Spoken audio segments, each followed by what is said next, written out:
doing small manageable things instead of it being this all or nothing. And I think that's important, especially because we talked about like a lot of like teens and people today are so busy that to make time to work on your mental health, some people put it off because they think, oh, I don't have time to do these big things or to spend all this time. But there's small little changes you could do in your day that can really have a boost to your mood and help with your coping. Another episode of the Speak Real podcast, sharing one-on-one conversations. We believe that storytelling is the best way to empower youth and give them the platform to find their voices. Presented by YouthSpeak. Youth experience, youth voice, youth empowered. Hello, everybody. Welcome to the YouthSpeak podcast. I'm Carson. I use any pronouns, and I'm your host today. We just want to take a second to thank TD for partnering with us with our podcasts. And we also are going to say a massive thank you to Bounceback for partnering with us. And the reason we're specifying Bounceback today is because we're here with Dr. Wendy Mantle and Christopher from Bounceback Ontario. How are you both doing today? Great, thanks. We're excited to be here. I'm so excited to have you here. For those who don't know, what is Bounceback? Bounceback, it's a free, confidential, guided self-help program that's going to help people learn different ways to manage low mood, stress, anxiety. And it's for anybody 15 and over. And the program's completely free. So we mainly use workbooks. We also have a video series that can help people just better understand what they're experiencing and then ways that they can manage and deal with stressful times that they're going through. And what do you both do with Bounceback? Yeah, well, I'm a bounce back coach. I've actually been with CMHA since 2018, so I've been doing this for just over 5 years now. And my role is I provide support to our coaches like Christopher. So as a psychologist, we help with the training and we provide ongoing consultation to our coaches and any support they need in providing service and ongoing skill development and that kind of thing. How did you both discover Bounceback? You mentioned, Chris, that you found it 5 years ago.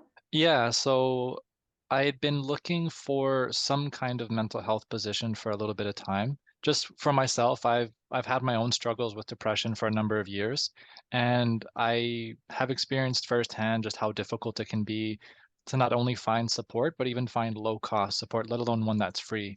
So when I came across Bounce Back and they just so happened to be hiring at the time, which is incredibly fortunate, yeah, I threw my hat in and I was lucky enough to get the role, and I've been here ever since, and I'm really quite happy about it. Yes, we were lucky that you found us. Touche, touche. So I've been connected to the program also since I can't remember 2017, maybe 2018. I was providing kind of extra support like evenings, weekends, in addition to my regular job. But I was really passionate about this program because I'm very passionate about accessible, free services for people in Ontario. It's very hard to find. And so when there was an opportunity to provide support to the program, I also threw my hat in and jumped in. That's amazing. Who's Bounceback for? Because it seems like a great resource for people, but who can access it? Yeah, it's for anybody 15 and over.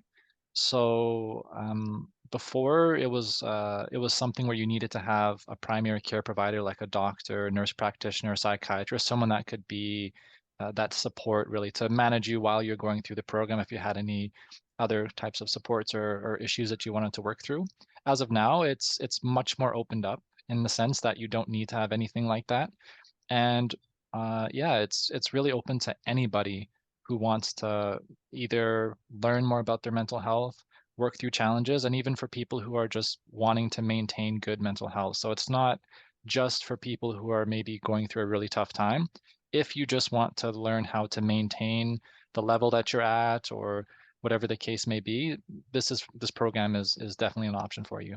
That's amazing that we went from, needing to have a prescription or something to it being more open-ended for people to just access the resource. I think that's an incredible choice, whoever made that choice, offering that resource out to people. It's important, especially with issues with access, you know? I just wanted to add that we really want to make sure people are in the right program for them. So when someone refers themselves, because it is self-referral, their first kind of call is with one of our coaches who do a bit of an intake assessment just to make sure. So finding out a little bit more about the client, what they need, what they're looking for. And if it turns out that Bounceback's not the right fit or right level of support, we provide additional resources to direct people to something that would be a better fit for their needs. Yeah, that's incredible too, because you know, even if it doesn't seem like a right fit for anybody, like someone using the program or getting that appointment, you know, having access to other resources too through Bounce Back is incredible. And I don't Yeah, think a lot of groups kind of do that, or they do, but they might not. um, so that's kind of, it's a little harder to come by, I would say. And I can appreciate that, you know, Bounce Back is doing that. I think it's really great. Well, I'm curious though as to how the teens you've worked with benefited from this free program. um, in a lot of different ways. Like it's something that we often talk about just amongst ourselves, like coaches and staff, is it's like a case by case basis. But the majority of teens that come in, they're looking to deal with issues relating to anxiety as well as issues with depression. And so a lot of the time they'll come out of the program learning more about like their warning signs. So how they can know that maybe they're experiencing more anxiety, they're experiencing higher levels of depression, be that physical symptoms, emotions, thoughts, or even just maybe unhealthy coping mechanisms. So it for starters will give them a greater sense of who they are, getting more in touch with themselves, and also learning how to manage and overcome those situations. So most teens will, yeah, honestly come out of it feeling a little bit more empowered and more confident in themselves, which can be, yeah, a huge, huge benefit, not just for their mental health, but even for those around them, because their family and their friends will notice that positive change too. Yeah, definitely. I think when you take the time and like you're not only working on yourself with your mental health, like you're getting the help that you need. You know, everyone around you can notice it. I noticed a lot of people noticing it when I was getting the mental health help that I needed. They were noticing it and they were acknowledging it, and it was really great to see. I think our program, because it's self-guided and it's really skill-based, it's not talk therapy. It's self-guided tools that people use and can apply to their life. I think that we give people a toolbox. So they have those workbooks. They still have access to the workbooks after the program that they could go back to. So we kind of give people a coping toolbox of things they could use and strategies. So I think the hope is that they will be empowered going forward when things come up to be able to manage their mental health. Yeah, and having that toolbox is very important. I mean, we do a very similar thing with our presentations at YouthSpeak. We focus on that toolbox and trying to make sure that people know that, you know, maybe not every tool you'll ever collect in your life will be something that will work for you, but, you know, having more tools in your toolbox can always be a benefit. Yeah, definitely. Um, so I'm curious as to the what's the common mental health challenge you notice amongst teens, and how can or does Bounce Back support them through it? Yeah, if I was to choose one, I'd probably say it's around anxiety and stress or just feelings of overwhelm, especially relating to schoolwork. A lot of Mm. teens experience a lot of stress around just the course load that they have to take on at school. And yeah, I don't know. I hear about it a fair amount. We work with a lot of teens that it makes me quite thankful that I don't have to be in the high school program anymore. It sounds like a lot to have to take on. So we usually hear people talking about how they can manage their stress, especially around exam season, which I think we passed, I think end of January. So yeah, we usually have a lot of strategies. Yeah, it's hard. I'm trying to think. Yeah, I think was it end of It, January? I can't say for sure because I was in a weird high school situation that was semestered but not. So whether it's semestered or not semestered, like I don't know the full rules for either. Like genuinely, I don't. I'm like, oh, do people have exams now? What's happening? Yeah, my high school was a very interesting experience. I'm personally very glad to not be an anxious high schooler anymore, but I definitely relate to the anxiety in high school, especially like grade 11 and 12. That was a rough time. There's a lot of pressure, like with grades, and a lot of young people today have a lot on their, like it's extracurriculars and other things, and there's like pressure, pressure, pressure. And so I think that that's a big area that people look for support for. Yeah, yeah, for sure. Especially like when they're coming to that point of like coming of age, that adds a whole other pressure to it as well. Yeah, like there's so much that goes on during that time, right? Because it's not just the schoolwork, like Dr. Wendy saying, there's the stuff outside of school. And on top of that, we're asking people from like 15, 16 to start thinking about what do you want to do with the rest of your life. And that's in a lot of ways, that's a huge, huge decision to have to make. So Mhm. it's no wonder that there's a lot of anxiety and stress around schoolwork, and there's a lot of expectations oftentimes that we put onto the teens for what they're going to do. But yeah, again, that's where bounce back can come in handy as a benefit to provide some ways that they can navigate that a little bit easier. Definitely. And I'm glad that, that Bounce Back does offer their resources to people 15 and over, A lot of resources sometimes can be restricted to certain demographics and can kind of leave youth who are still minors like kind of left floating for themselves. So I personally can appreciate that and, you know, acknowledge that for it being like really important. Um, because I feel like a lot of people kind of forget about, you know, the youth coming of age. Like it kind of gets forgotten about. And it doesn't make a lot of sense because we've all been there. Mhm. Why do we forget that people are going through that like every day?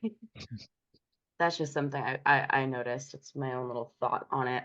Yeah, it's kind of like an out of sight, out of mind. Like I've dealt with that. Let me put that behind me. Let me move forward, think about taxes, mortgages, and all that fun stuff that comes when you get older. Yeah, sorry, it's a sensitive subject. I like, Taxes. way to go, Christopher. You're getting my anxiety up. So I'm gonna have to work with this. Did you see the anxiety across my face? I You saw said it. taxes. It's like, oh, Like taxes. 'Tis the I hope season. I hope when we do editing we do something fun with that. That'd be funny. So back on topic. What's your favorite bounce back tool from the program? And if you have one, do you mind sharing it? So I think for me, I mean, there's a number of different ones, but I think probably the one that stands out the most, and that's because it's the one that youth tend to find or teens find most beneficial, and that's what we call the bad thought buster. So it's basically a way to better identify and understand negative and unhelpful thoughts because we all experience them, especially like from day to day, we'll all experience negative, unhelpful, or even distressing thoughts. But what Mm, can happen is that those thoughts can actually derail our behavior. They can spike our emotions, cause physical sensations in us, and that can change what we otherwise would have done, make us feel uncomfortable or maybe decrease our mood. So what that skill does is that it helps you break down that thought in a variety of different steps to really just take the power out of that thought. So it's not having as much of a control on you, and it actually again puts you back in the driver's seat and allows you to pause and reflect without just falling down that rabbit hole that can be like a negative thought or dwelling. okay, interesting, interesting. I'm curious about how that works in like a training process. Like how you coach people through that one. Yeah, it's actually a personal favorite of mine. I really those are my favorite sessions to have. They're some of my favorite ones by far because people will come in and they'll say that they've been experiencing XYZ thought for a certain amount of time. So let's say someone will say, like people don't like me, just as a general thought. People don't like me, which is yeah, it's a negative, unhelpful thought. And then we'll take that thought and we'll put it through the process of first labeling it. What kind of negative or unhelpful thought? Because there's a list of different kinds of thinking patterns or unhelpful thought styles that that can come about. So just by labeling it right off the bat, that can sometimes take a bit of the sting out of it, because you're like, oh, that's just an unhelpful thought. And then we go through it and we try to say, okay, how can we act against this? What was I going to do otherwise? Or what was I going to do had this unhelpful thought not come about? Maybe I would have reached out and said, hey, Dr. Wendy, do you want to go and watch a movie? Let's go have some coffee. But that negative thought came up and I said, no, I'm not going to talk to anybody. So it's a manner of a bunch of different steps to help people just try and, again, take this thing out of it and just keep living their life like they would have otherwise. And this work usually happens before they come into the session. But if somebody is having a bit of a tough time narrowing down one thought or working through that thought, then this is where the coaching sessions can really benefit, to really help better use those skills and make sure that, yeah, that people are benefiting in the way that they're meant to. That's really cool. It kind of reminds me a tiny bit of our thought countering, but more from with more categories involved, from what I'm hearing, which is very interesting. Wendy, did you have anything to add? Yeah, I was joking with Christopher the other day about my favorite thing is one of our workbooks is kind of 10 things you could do to feel better right away. And one of the things is eat a banana. And so I was like, yeah, that's my favorite strategy. But the idea behind it there's good chemicals in there, like it's healthy food that kind of helps with brain chemistry, but it's not about the eating of the banana as much as it is. I think what I love about all our workbooks in the program is I think we have this idea that mental health is all or nothing, and that we have to feel good all the time or we have bad mental health. And that's just not reality or life, right? Like life has ups and downs, things happen. It's how much that impacts us. And I think what our program helps people see is it's small things. It's like taking doses of medicine. It's small changes that you could make or small things you could do in your day-to-day life that can help your coping and help your mental health. So it doesn't have to be all or nothing. And so a lot of our workbooks focus on breaking things down into small steps, doing small manageable things instead of it being this all or nothing. And I think that's important, especially because we talked about like a lot of like teens and people today are so busy that to make time to work on your mental health, some people put it off because they think, oh, I don't have time to do these big things or to spend all this time. But there's small little changes you could do in your day that can really have a boost to your mood and help with your coping. Wow. Okay. Like eating a Really banana. interesting. Yeah. Well, the banana really did catch my attention there. But the most interesting thing that I keep like pondering is when you mention like all or nothing, because I did DBT, and like the big thing with DBT therapy was this idea of black and white thinking and trying to find the gray or the middle path, or the um kind of like the dialectical of everything, and trying to see things from a little more of a balanced perspective. So it's interesting that you brought that up, because it just immediately reminded me of that black and white thinking aspect. Absolutely. And DBT has roots in CBT, but the whole idea is, I think, anyways, I could get on a whole soapbox about this, but I do think we live in a culture where, especially with social media, where it is very all or not. You see all these people and they're all happy, and you think you have to be happy all the time. And then you see people with their perfect edited lives, and this is how life should be. And so I think then when stress piles up or people aren't doing as well as their ideal, it really takes a toll. And I think what our program helps people do is see like, yeah, life has ups and downs. We could get through it. Here are some small things you could do to cope. We're never trying to get away with the bad thought busting or anything. We're not trying to take away feelings. Our feelings are so important and signal needs to us. What we're trying to do is make them manageable, make them tolerable, so they're not impacting our day-to-day functioning. Yeah, because that could very easily happen. I mean, I've lived it, so I know how easy that can happen. And especially with things like social media, for sure, like people are going to be more hyper aware of their day-to-day like actions and how they are perceived more than ever, and that I don't think helps anything. No. I just remember during COVID, it was a big thing where like people were posting all their fun things they were doing in lockdown. And I remember like I wasn't having fun. I did not enjoy it. And I'm like, look, and I'm like, what's wrong with me? What's happened? Like, why am I not making banana bread and doing all these things when all I want to What's do is funny like is I had watch the TV? actual opposite. I saw like everybody like really struggling with being isolated and alone, and I was thriving. Like it was my like I'm a little like kind of hermit duck sometimes. I just want to like sit by myself, and I'm a lot more introverted than people really know.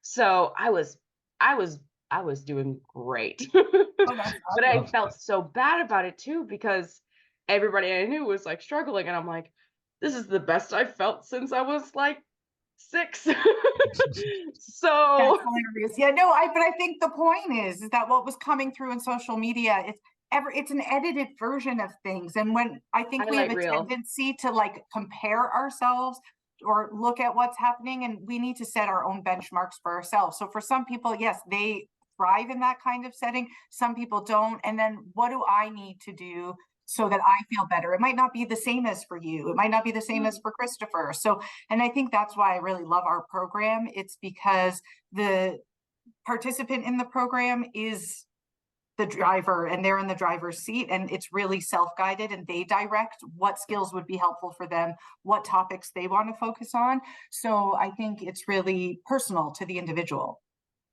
Yeah, definitely. And I was gonna say something there and then I completely slipped my mind. Ah, so oh, I hate when this happens. I had like a really good thought to like tie up that whole thing together and then it's just It's going to come back to you. gonna come Guaranteed. back to me. Guaranteed. Choose your own adventure in the driver's seat, not a one size fits all. Yeah, okay, so I remember now. Thank you. Thank you, Dr. Wendy, for helping me get back on track with my thought there. When you mentioned, like social media specifically being like, this everyone's putting something out there, those like highlights that people can add on Instagram. That's literally the entirety of social media. It's the highlights, right? People are Mhm. gonna curate what they want you to see and all of that. Um, so it's always good to have that in the back of your mind when you're posting. It's like, all right, everybody's kind of playing this game here online. It's not the truest form of the of people's humanity always. And it's important when it comes to like online safety stuff. And I think nowadays it really contributes to people's anxieties. So it's important that it's discussed more. And yeah, I think that's a really big thing that people struggle with. With that in mind, though, what are some common challenges you notice participants are struggling with beyond just anxiety? Do they have like anything like is it is it social media? Is it more around school or figuring out the future? Well, it's funny that we're talking about social media because that does come up a fair amount. I think because people are comparing themselves a lot to this version of other people they're seeing online, like we've been saying. So that often comes up in sessions with teens because I can't believe just like the power and technology of filters on Instagram, like the way they can change like an image, like facial features and the way that people look or whatnot. So not only do a lot of teens come into the program maybe having a lesser view of themselves because of what they're seeing online, and because there's that expectation that they need to look a certain way, behave a certain way, that a lot of the times we'll be looking at or focusing on aspects relating to maybe low self-esteem or building confidence or improving confidence and self-belief. So not only is there that anxiety aspect to things, but there is a lot of work that we do to just help teens see the value that they have because they have a tremendous amount of value. And it's funny because we can look at teens as being, oh yeah, they're young, what do they know, da da da da. But till now, when I have sessions with teens, I'm still learning an incredible amount of stuff. So it's just a matter of helping them realize their own potential and realizing the value that they have. So when we see those journeys take place, it's a beautiful thing to not only witness but to be a part of. Yeah, for sure. And like one thing I really thought about with when you mentioned the filters too, what's most terrifying about those filters is something that when I was in school in university, we learned about uncanny valley and how a lot of these filters these days create an uncanny valley feeling within ourselves. So how that can look is these filters can look so close to how you actually look, just like maybe slightly better. I say in quotation marks because that's what people say. Mm. And that completely distorts how you view yourself outside of the app. You can look in the mirror after that and be like, that's not me. Wait, what do I look like? It completely changes people's perception of self. That's why I don't use them, because I have enough of that in my own day-to-day life. I avoid those filters for that reason.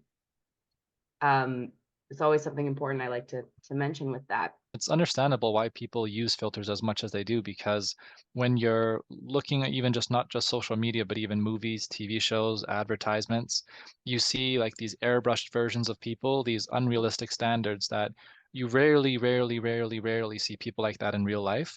But it gives you that chance to almost to put yourself in that role, to look like that celebrity, to look like that TikToker, look like that YouTuber.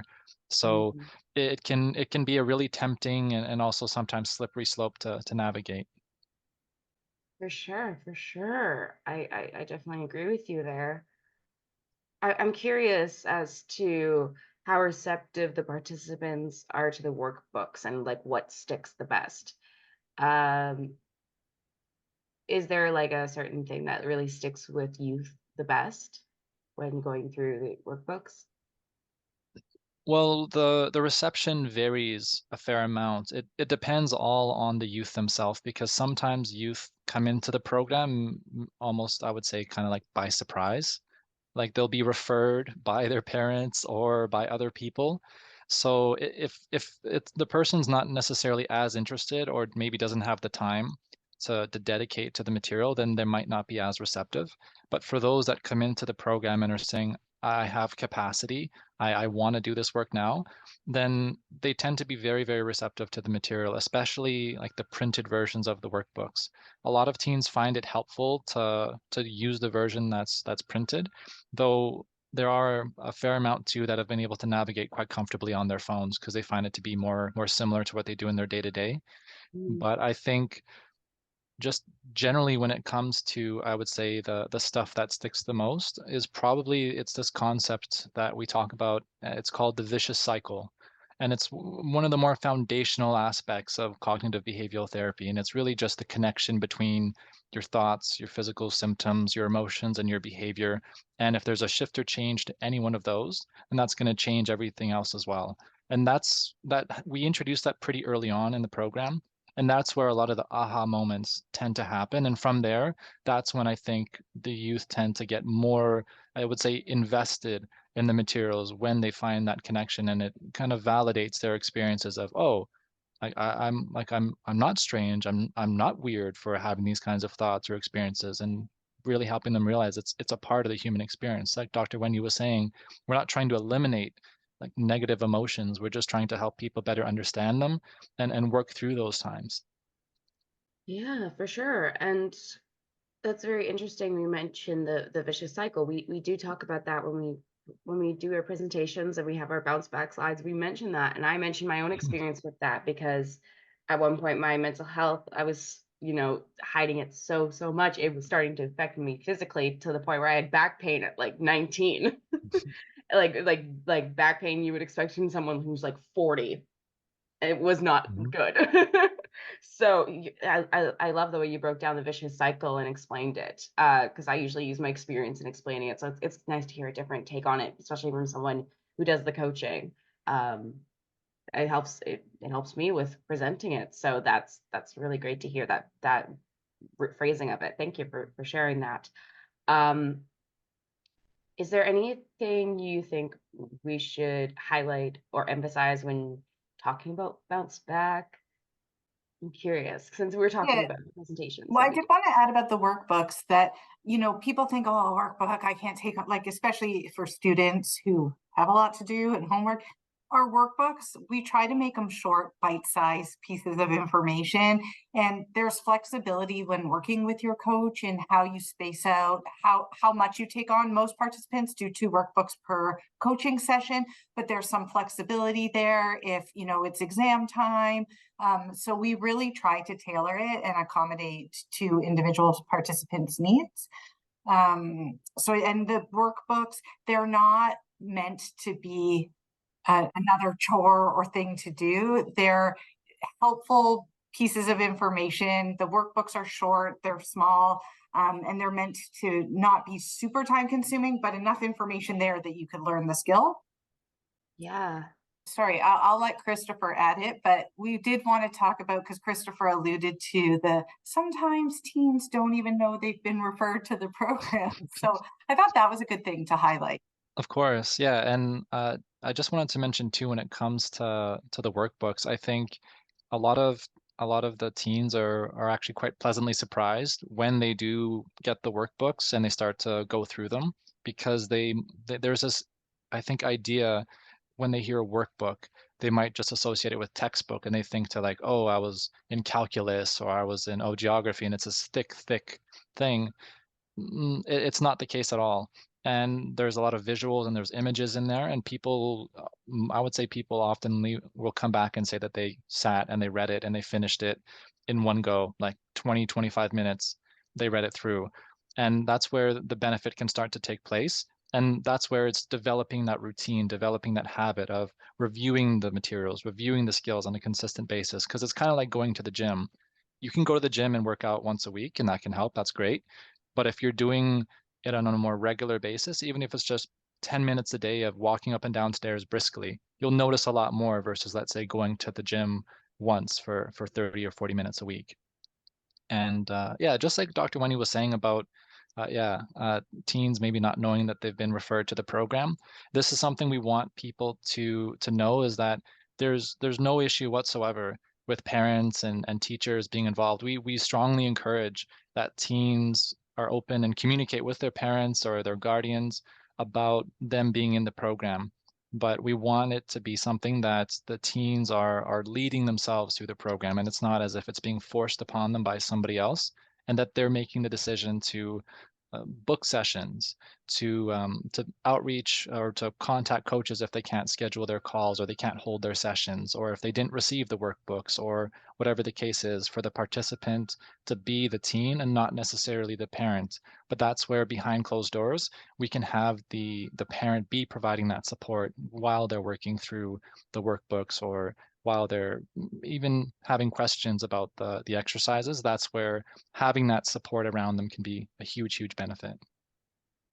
Yeah, and so I'll just piggyback on that to say this part is for parents. If any parents are listening, is how they could be a help is before their youth is in the program, expressing an openness to talk about mental health, let them know about this resource if they're the one who heard it about it, let their youth know, their teen know, hey, there's this great program out there, and have a openness to listening, but not forcing, not pressuring, because it needs to be something that the teen themselves wants the support with, or else it's not going to work.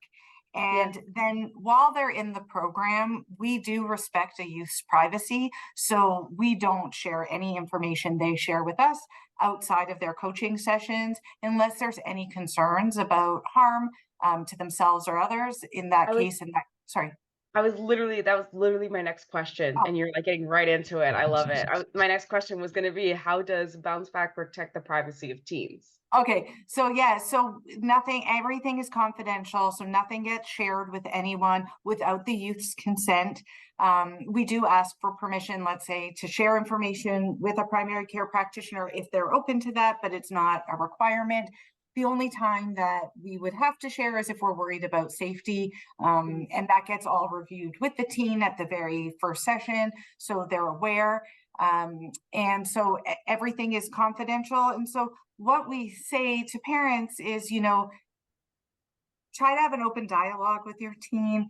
If they're open to sharing, express curiosity. And if the teen wants to share, in fact, it's also often helpful for the skills we teach teens are the same skills we teach adults. Coping is coping. And so it's just the content of our workbooks are more youth friendly. But so it's helpful for teens to share some of the skills with their parents. So parents learn some of these coping skills too. And so kind of showing interest, asking about it is really helpful. And then just having that open communication is super important and helpful. But so it's like backing off and letting the teen guide their own journey, but being there as a support, being there to listen, I think is super helpful for parents. And yes, we will not be sharing information with parents. What happens in a coach session stays in a coach session. That's good. That is good to hear. Privacy is very important, especially when, you said that sometimes kids don't even know they're getting referred to the program. So at least that they have that security of like, don't worry, this is confidential. Speaking from someone who's been in those scenarios where confidentiality was not respected. Let's put it that way. It's good when I see people in organizations doing that diligence to be protective of people's privacy. Yeah, we take that very seriously in our program. I'm so happy to hear that. You also kind of slightly touched on my next question too, where it was, though Bounceback is self-guided, how can parents and caregivers support their teens before, during, or after the program? And like you mentioned, they can, access the tools as well and help their kids that way, right? They can access the tools. They could sign up to be a participant as well. They can express interest. They can show openness and just listen. They can understand that, again, it's not, mental health is not all or nothing. So everyone is kind of doing the best they can, and how can they be a support? And just asking that, like, hey, how can I help you as you work through this program? What would be helpful to you?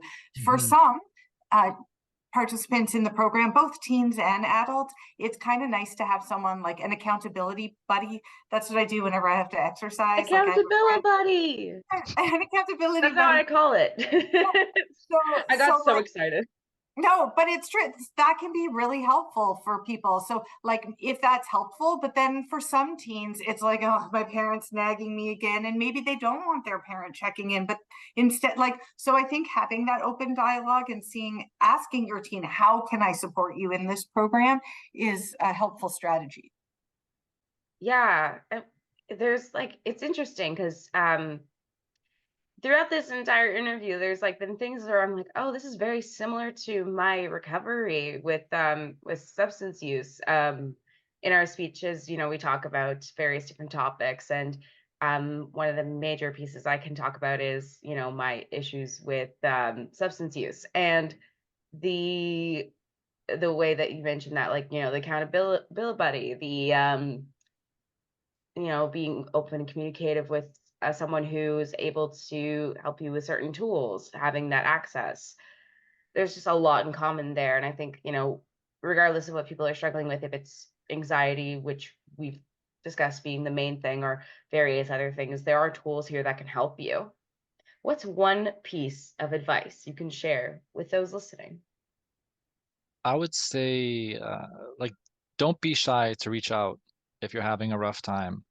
I would say just because by sharing what you're going through and what you're struggling with, sometimes that can be seen as a sign of weakness, or it can be interpreted as you're not able to deal with it on your own, when really that's the farthest thing from the truth, because it takes an incredible amount of courage and interpersonal strength to be able to ask for help, especially in the world that we live in now, where it is so driven by you need to be able to manage and do things on your own.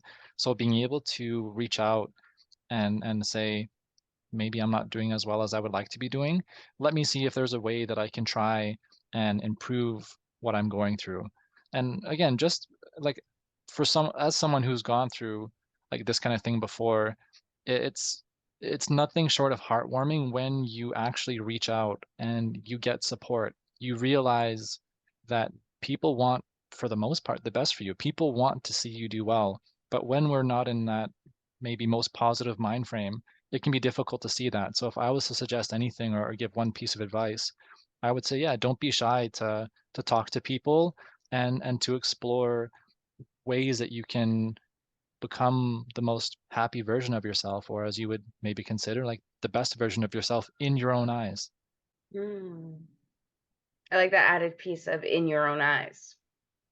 It's very key. Very key. It is very key. Well, thank you for sharing that, Chris. Um, so where can people learn more about Bounce Back? On our website, bouncebackontario.ca. And what I would say is if any part of this, you're like, maybe, I don't know, reach out, fill out the referral form. We try to make it as easy as possible. Have your phone call with a coach, see what it's all about. And, take it one step at a time. But yeah, bouncebackontario.ca, the information's there. You just fill in your information and it's a pretty rapid turnaround time. Within about a week, you get a call to set up that intake call, and then you could get started quite quickly. We don't have very long wait times, and we try to do the initial assessment within a week or two. Short wait times is something we love to hear about. Exactly. Bouncebackontario.ca. BounceBackOntario.ca. Alrighty. So, with that being said, I'm going to include the website and their social media in the description for Bounceback Ontario. Thank you, Christopher and Dr. Wendy Mantle, for being here, for sharing your stories and your experiences, and answering a lot of questions that I both had, and I think a lot of people out there all had about this program and everything that it entails. Thank you for partnering with us with YouthSpeak. And we also want to give a massive shout out to TD for partnering with us with our IG Lives and podcasts. We really appreciate the support. And with all of that said, I'm Carson. Thank you for watching, and we will see you all with another podcast episode very, very soon. If you want to hear more stories, don't forget to subscribe, comment, and like. To support more youth by youth-led projects, visit us at youthspeak.ca, where you can donate and spread youth mental health awareness. YouthSpeak charity. Speak, inspire, change.